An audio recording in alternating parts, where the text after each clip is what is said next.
The Little Engine That Could. Valentine's Day Surprise. It was a special day at the Piney Vale train station. Valentine's Day. The little engine that could smiled to see passengers being surprised by friends and family, bringing them flowers and candy. Even the station workers and train conductors were smiling and exchanging valentines. What pretty valentines, the little engine that could said to herself. She wondered what it would be like to receive a valentine made just for her. Mr. John, the manager of the Piney Vale train station, walked up to the little blue engine. Hi, little blue. Happy Valentine's Day. It is a happy day, isn't it? Said the little blue engine. It's so nice to see so many people showing their love for one another. Well, soon today is going to get even better, said Mr. John. After all, today is the day that Lucy Locomotive, Choo Choo Charlie, and Engine Eddie come to Piney Vale train station. That's right, the little engine that could said happily. Lucy Locomotive, Choo Choo Charlie, and Engine Eddie were her friends from Maple Falls, a small town nearby. Their train station was closing, so they were moving to Piney Vale. Waiting for her friends to arrive, the little engine that could was nearly ready to burst with excitement. At last she spotted the three trains chugging toward her on the tracks. She blew her whistle long and hard. They were finally here. Hi there, little blue, Engine Eddie said in his deep, blooming voice. I can't believe we're all going to be living in Piney Vale together, Lucy Locomotive said excitedly. Little blue, Choo Choo Charlie piped up. Isn't it going to be fun? We'll see one another every day, and we can talk and play games and tell jokes and have parties all the time. The little engine that could laugh. Choo Choo Charlie was the youngest train, and he was always extra excited about everything.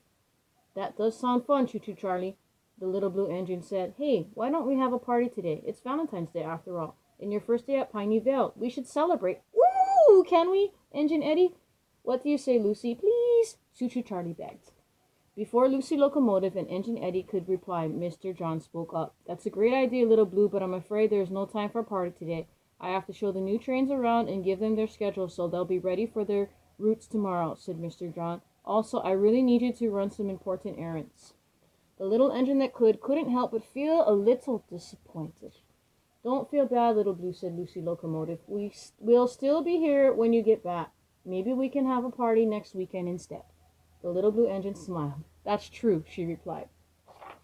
And I've got a joke for you before you go, said Choo Choo Charlie. Want to hear it? Sure, said the little blue engine. Okay, how can you tell when a train is gone? Choo Choo Charlie asked. The little engine that could thought for a moment. I don't know. How? It leaves its tracks behind, Choo Choo Charlie said gleefully. The little blue engine laughed as she started up her engines and rolled down the tracks. The little engine that could had to run a lot of errands for Mr. John. She made a visit to the post office to send out some packages. She went to the print shop to pick up a batch of train schedules. She stopped at the grocery store for a box of goodies to fill the drink and snack machines in the train station, and then she picked up the week's supply of coal, her last errand for the day. The little engine that could was happy to be on her way back to the train station. She couldn't wait to talk more with her friends. Chugging along the rails toward home, the little blue engine passed Mrs. Lee, the mail carrier. The train tooted her horn in greeting. Mrs. Lee smiled and waved back. The lacy red and white valentine in her hand was the prettiest valentine the little engine that could had ever seen.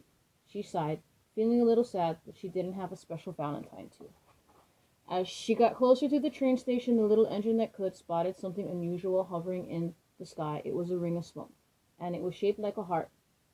Curious, the little engine that could pushed herself faster. When she rounded the bend approaching Piney Vale train station, the heart came closer into view. Now she could read the words inside of it. Happy Valentine's Day. Happy Valentine's Day. When she rolled into the station, all of her friends were standing there. Surprise! They all yelled. The little engine that could gasped. For me? She asked. I've never heard of a surprise Valentine's Day party before. Mr. John laughed. Neither had we until now, but I and everyone else wanted to do something to let you know how much we appreciate you for all your hard work around here, and how much we love you for being such a good friend. The little blue engine blushed. We wanted it to be a surprise, Mr. John explained. That's why I sent you on all those errands. That's also why he told you that we new trains had so much stuff to learn around here, said Lucy Locomotive, so you'd really believe we were all too busy to celebrate. But we didn't let Choo Choo Charlie in on our little secret, Engine Eddie said. We waited until after you left to let Charlie know what was going on. Sometimes it's hard for him to keep a secret. Engine Eddie laughed heartily and Choo Choo Charlie joined in. That's true, he said sheepishly. I get too excited and I forget. But it was my idea to draw your Valentine across the sky using puffs of smoke. Do you like it, Little Blue? Do you? Choo Choo Charlie asked anxiously. Little Blue Engine gazed up at her very own personal Valentine hovering above them in the air. She smiled at Charlie. It's the most perfect Valentine a train could ever wish for, she said happily. I love it. And I love all of you. Happy Valentine's Day, everyone. And it was.